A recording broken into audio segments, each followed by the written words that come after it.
প্রদ্যুতের পদত্যাগে রাজনৈতিক মহলে তীব্র প্রতিক্রিয়া। নীতি আদর্শে জলাঞ্জলি দিয়েছেন প্রদ্যুৎ, অভিযোগ মীরার। ব্যক্তির দলবদলে সামগ্রিক রাজনীতি প্রভাবিত হয় না বলছেন লুরিনজ্যোতি গগৈ। এমন পরিস্থিতি মোকাবিলায় সক্ষম কংগ্রেস, মন্তব্য রিপুনের। আজি 15 দিন আগত এখন চাৰ্জশ্বিট ওলাইছিলে কৰাপশ্যন এগেইনষ্ট হিমন্ত বিশ্ব শৰ্মা। হিমন্ত বিশ্ব শৰ্মাৰ দুৰ্নীতিৰ যিখন চাৰ্জশ্বিট বনাইছিলে মাষ্টাৰ মাইণ্ড প্ৰদ্যুৎ বৰদলৈ ডাঙৰীয়া আছিলে। তেওঁ কালি ইণ্টাৰভিউত কৈছে যে মই হেড হাই কৰি পেলাই থাকিব বিচাৰোঁ। আজি হেড ডাউন কৰি পেলাই যাব নালাগিবনে? আৰু আজি সেইজন হিমন্ত বিশ্ব শৰ্মাৰ ওচৰত শীৰ্ণত কৰাত ইয়ে প্ৰমাণ কৰে যে এওঁলোকে নৈতিকতা, আস্থা, বিশ্বাস, সততা এইবিলাকক এওঁলোকৰ কোনো মেটাৰ নকৰে। এওঁলোকৰ কথাটো হৈছে তেওঁলোকৰ জিত পূৰণ হ'ব লাগিব, তেওঁলোকে কাৰোবাক কিবা দিম বুলি ক'লে হ'ব লাগিব।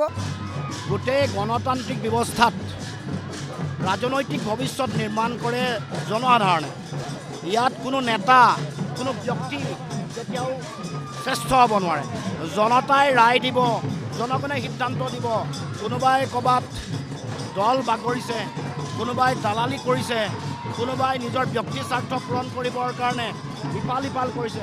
কিন্তু অসমৰ জনগণৰ সুৰক্ষিত ভৱিষ্যত, অসমৰ জনগণৰ আশা আকাংক্ষা, তেওঁলোকৰ সমস্যা সমাধানৰ বাট নিৰ্ণয় কৰিবৰ কাৰণে কৰা কাম কাজেহে ৰাইজে প্ৰকৃত মূল্যায়ন কৰিব। সময়ত তাৰ উপযুক্ত সিদ্ধান্ত ৰাইজে দিব। আমাৰ অসম কংগ্ৰেছৰ কাৰণে এটা সাময়িক প্ৰত্যাহ্বান। সময় পাৰ হৈ যোৱাৰ লগে লগে এইবিলাক সকলো ঠিক হৈ যাব। আৰু কংগ্ৰেছৰ ইতিহাসত যদি আপোনালোকে সকলোৱে চাই, কংগ্ৰেছৰ দীৰ্ঘদিনীয়া ইতিহাসত কংগ্ৰেছে এনেকুৱা বহু প্ৰত্যাহ্বান, বহু ডাঙৰ ডাঙৰ প্ৰত্যাহ্বান কংগ্ৰেছে মোকাবিলা কৰিছে, কংগ্ৰেছে সাহসেৰে থিয় দিছে। প্রদ্যুৎকে নিয়ে মীরা বরঠাকুর বা লুরিনরা আগ্রাসী মন্তব্য করলেও বর্ষিয়ান কংগ্রেস নেতা তথা নওগাঁওয়ের সাংসদ প্রদ্যুতের এই দলবদল দুর্ভাগ্যজনক। এটা প্রদ্যুতের ব্যক্তিগত সিদ্ধান্ত বলেই আখ্যায়িত করেছেন প্রদেশ কংগ্রেস সভাপতি গৌরব Gogoi. So the family at the same time got the opportunity to represent Lok Sabha and has got the opportunity to represent the Vidhan Sabha. Despite that, he took a decision which is his personal decision. Nagaon Lok Sabha Member of Parliament wants to continue Himanta Biswa Sharma as the Chief Minister. Well, that is his decision, which is rather unfortunate.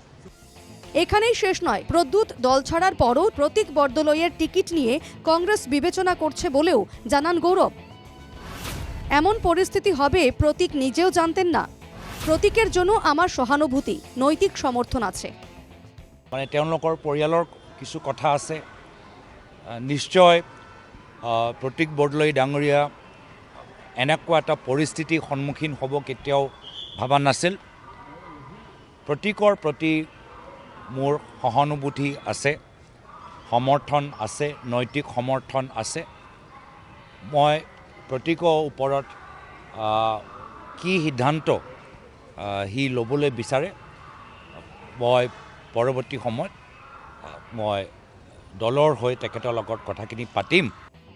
তবে কোনো ব্যক্তি বিশেষের জন্য এবারের বিধানসভা নির্বাচন গুরুত্বপূর্ণ নয় বলেও স্পষ্ট করে দিয়েছেন গৌরব। প্রদেশ কংগ্রেস সভাপতির সাফ কথা, হিমন্ত বিশ্বের ভয়ে রাজনীতিকে অসমকে মুক্ত করার নির্বাচন এটা।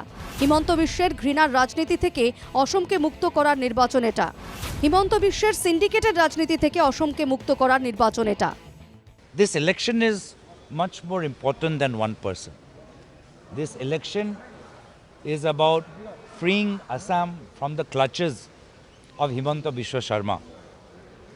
Freeing Assam from Himanta Biswa Sharma's politics of fear and intimidation.